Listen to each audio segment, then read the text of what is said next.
It was late afternoon in a remote region of Kansas, where the overcast sky threatened to collapse with a storm that had been brewing since the early hours of the morning. The wind cut through the cornfields like invisible razors, while thunder echoed like war drums on the horizon. John Miller, a 52-year-old farmer, was finishing another day of work aboard his old Cessna 150, an agricultural plane that he used both to tend to his crops and for the simple pleasure of flying. Flying was his escape, his moment of peace in an increasingly noisy world. That day, however, something unusual caught his attention. As he prepared to land, he noticed a car stopped in the middle of the dirt road, partially covered by rain, with its emergency lights flashing almost desperately. John wasn't one to ignore this kind of thing. He'd grown up hearing from his father that in the countryside, people only stayed alive because they looked out for each other. He slowed the plane down, kept his eyes fixed on the car, and realized that someone was inside. Without thinking twice, he diverted the landing to a flat field next to the road, even though he knew the conditions were far from ideal. The makeshift runway was a risk, wet, uneven, and surrounded by trees, but he'd landed in worse places. When the plane finally came to a stop, he ran toward the car, shielding his face from the rain with his arm. Inside, a frail-looking woman was struggling to open the door that had become stuck. He forced the handle hard until the latch gave way. The woman, visibly shaken, thanked him with a look stronger than any words could express. Margaret was 74 years old and had a look of desperation and urgency in her eyes. Her hands were shaking, but her voice, even weakened, was firm. She explained to John that she needed to get to a military base about 200 kilometers away, where her son would be promoted to general in the United States Air Force. She had driven all the way from far away, and the GPS had guided her along that rural road in the middle of the storm.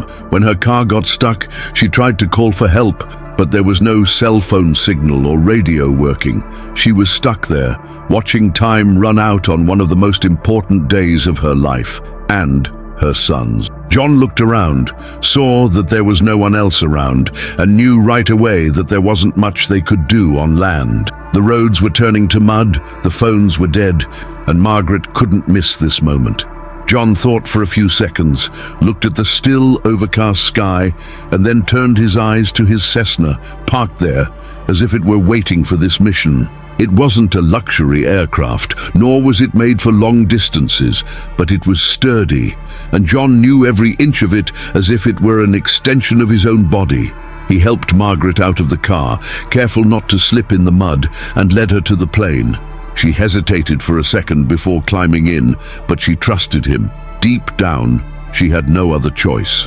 He settled the woman in the co-pilot's seat, fastened her seatbelt, quickly checked the instruments, and without saying anything, started the engine. The rain was still falling heavily, but there was a window of visibility. It wasn't the safest flight in the world, but John was calm. He had made much more difficult decisions in his life, and none of them felt as right as this one. The plane took off with difficulty, its wet tires struggling against the soggy ground, before finally lifting off the ground. Water slapped against the windshield like needles, and the roar of the engine was the only constant sound amidst the chaos outside. John kept his hands firmly on the control stick, his eyes trained on the horizon. There was no control tower to guide him, no radar to help him avoid the heavier clouds. It was just him, his experience, and the instinct of someone who already knew the sky better than most people know their own backyard. Margaret held the door handle tightly, her eyes fixed on the dashboard, but slowly her breathing calmed down. It was as if the decision to take off had given her back a hope that had seemed lost minutes before, still trapped in that stuck car. As they flew, John tried to maintain a steady altitude, but the weather was unpredictable. The gusts of wind pushed the little Cessna around like a toy, and at times it seemed as if the plane would plummet at any moment. But he could handle it. What worried him now was where he was going. The farm where he planned to land was about 30 minutes away and was the closest point to the military base where the ceremony would take place. The plan was simple: land, arrange some sort of local transportation, and take Margaret to the base gate.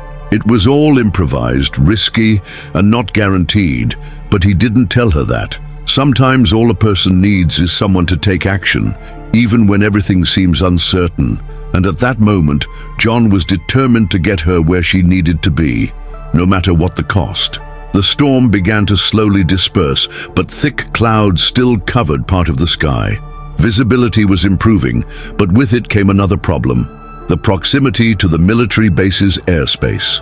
John knew that this type of area had severe restrictions, especially on ceremony days, when security protocols were even stricter. But he also knew that there was no time to deviate too much. With the communication systems down and not knowing exactly where the restricted area ended, he continued straight ahead, believing that he would be able to land on the farm before attracting attention. But that was not what happened. Less than 10 minutes from his destination, he saw two silhouettes on the horizon that left no doubt they were fighter jets, and they were coming towards him at speed. It was a moment that froze time inside the cockpit. Margaret stared at John in silence, not immediately understanding what those aircraft meant, but he knew. Two F-16s were making a standard interception, flying side by side with the Cessna and demanding that he change course or identify himself, which he couldn't do since the radio was still silent. By protocol, he would have to descend or be forced to leave the area. John released one hand from the control stick and made a calm gesture with his hand to the closest fighter, in an attempt to show that he posed no threat. Then Margaret surprised even him. With effort, she took an old military badge from her bag and held it up to the cockpit glass. It was a special identification with an Air Force seal and her son's name. By instinct, the fighter pilot seemed to recognize it. From that moment on, everything changed. The F-16 flying to the left of the Cessna slowed down, came closer, and seemed to be watching closely what Margaret was showing through the window. They were silent and intense seconds, but something about that identification caught the military pilot's attention. Soon after, he moved away a little and gave a slight oscillation with his wings, a clear signal. "Follow me." John didn't understand right away, but he didn't question it. He adjusted his course and followed behind the fighter, which was now guiding him toward the base. The other F-16 remained behind, as escort. Margaret held her badge with both hands and looked ahead with a mixture of relief and anxiety. She still didn't know if that would be enough to allow her entry to the base, but she felt that something had changed. For the first time since she had left home, she had the feeling that she would actually be able to see her son at that important moment. The approach to the base was unlike anything John had ever experienced. The small Cessna, guided by two military fighters, crossed the sky toward the main runway, under the gaze of soldiers and officers who were beginning to gather for the ceremony. From above, he could see vehicles moving quickly, people pointing to the sky, trying to understand what was happening. This was beyond all protocol, and even without knowing exactly how he would be received, John remained calm. The plane touched down smoothly, despite the tension in the air, and slowly continued to the point indicated by a military jeep that had appeared on the side of the runway. When the engine was turned off, a group of soldiers surrounded the aircraft, but not with weapons drawn. It was as if they were waiting for someone important. A high-ranking officer approached, opened the plane's door and looked directly at Margaret. For a moment, no one said anything. She simply unbuckled her seatbelt and with dignity got out of the aircraft. The silence was broken when the officer reached out to Margaret and said that the general had already been informed. News of the small Cessna escorted by two F-16s had spread quickly among the military personnel on the base. A security agent led the lady to an official vehicle while John was still trying to understand what was happening.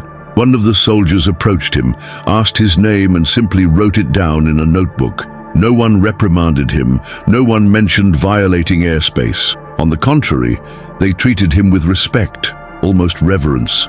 Within minutes, another jeep approached, and a young officer invited him to accompany them to the ceremony site. John hesitated. He had never set foot on a military base of that magnitude, much less as a guest. But something in that moment impelled him to go ahead, perhaps because of the same courage that had made him land on the field in the rain. The ceremony was about to begin when they arrived. Margaret was already there, sitting in the front row, next to other officers' families. John was led to a reserved area, but before he could sit down, the Master of Ceremonies interrupted the protocol to announce the presence of a special person. To everyone's surprise, an official thank you was read aloud to Citizen John Miller for his act of bravery and humanity in rescuing the mother of an Air Force general and ensuring his presence at this solemn moment. There was applause, not exaggerated, but sincere, and John, embarrassed, just waved discreetly. He sat there, among uniforms and medals, with his clothes still stained with field mud and his shoes damp. He didn't feel out of place, even though he was the only civilian in that wing. For the first time in a long time, he felt like he belonged to something bigger than himself. The rest of the ceremony took place with the expected formality: hymns, tributes, speeches. When the general, a tall man with a firm expression, took the stage to receive the insignia of his new rank, he made a point of looking at the audience before speaking. He met his mother's gaze and gave her a discreet nod. Then he said a few words to those who had accompanied him on the way there. No one directly mentioned what had happened hours earlier, but everyone knew. It was as if this silent gesture of gratitude was also for John, even though military protocols prevented informal mentions during the ceremony. For him, that was enough. He didn't need a medal or speeches. Having ensured that his mother would be there at the moment when his son reached the pinnacle of his career was enough. When it was all over, John was invited to a reception with the officers. The food was exquisite, the uniforms impeccable, and the conversation too formal for his taste, but no one left him alone. Many came to shake his hand, thank him, and ask about his farm and his old Cessna. One young lieutenant even joked that he had never seen a crop duster invade airspace so boldly. John just smiled. He knew that story would become a joke among the military for a long time. Still, he kept his feet on the ground. He didn't let the atmosphere get to him. When he had the chance, he quietly said goodbye to Margaret, who hugged him tightly and whispered something in his ear that no one heard. After that, he asked permission to leave and, without fanfare, returned to the small Cessna parked far from the crowd, like an old friend waiting to come home. The flight back was silent. The storm had completely dissipated, and the sky now displayed soft, late afternoon hues. John piloted calmly, the sound of the engine filling the cabin like a familiar soundtrack. He didn't think of everything that had happened as a heroic deed. To him, it was simply the right thing to do. But even with its simplicity, something had changed. The weight of the routine he had carried for years seemed a little lighter. The landscape below was the same as always: fields, fences, distant houses. But there was a different feeling inside him. It was as if, for a few hours, he had crossed over into a world where his ordinary gestures took on a new value. And now, even as he returned to the solitude of the farm, he carried with him the certainty that he could still make a difference in someone's life. When he landed again on the improvised field where it had all started, he turned off the engine and stayed inside the cabin for a few minutes, just looking ahead.